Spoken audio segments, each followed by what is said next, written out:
হনুমান চালিসা পাঠ। শ্রীরামের চরণ পদ্ম করিয়া স্মরণ, চতুর্বর্গ ফল চাহে লোভী অনুক্ষণ। বুদ্ধিহীন জনে অহে পবন কুমার, ঘুচাও মনের যত ক্লেশ ও বিকার। জয় হনুমান জ্ঞান গুণের সাগর, জয় হে কপিশ প্রভু কৃপার সাগর। শ্রীরামের দূত অতলিত বলধাম, অঞ্জনার পুত্র পবন সুত নাম।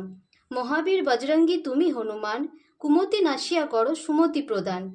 কাঞ্চন বরণ তব তুমি হে সুবেশ, কর্ণেতে কুণ্ডল শোভে কুঞ্চিত কেশ।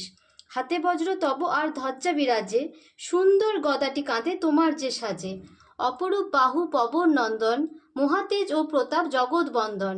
বিদ্যাবান গুণবান তুমি হে চতুর, রামচন্দ্রের কর্মে তুমি হে আতুর। সর্বদা রামের আজ্ঞা করিতে পালন, হৃদয়ে রাখো সদা রাম সীতা লক্ষণ। সূক্ষ্মরূপ ধরি তুমি লঙ্কা প্রবেশিলে, ধরিয়া বিকট রূপ লঙ্কা দগ্ধ করিলে। ভীমরূপ ধরি তুমি অসুর সংহার, শ্রীরামচন্দ্রের তুমি সর্ব কাজ করো। সঞ্জীবন আনি তুমি বাঁচালে লক্ষণ, রঘুবীর হন তাতে আনন্দিত মন। রঘুনাথ দিল তোমায় আলিঙ্গন দান, কহিলেন তুমি ভাই ভরত সমান।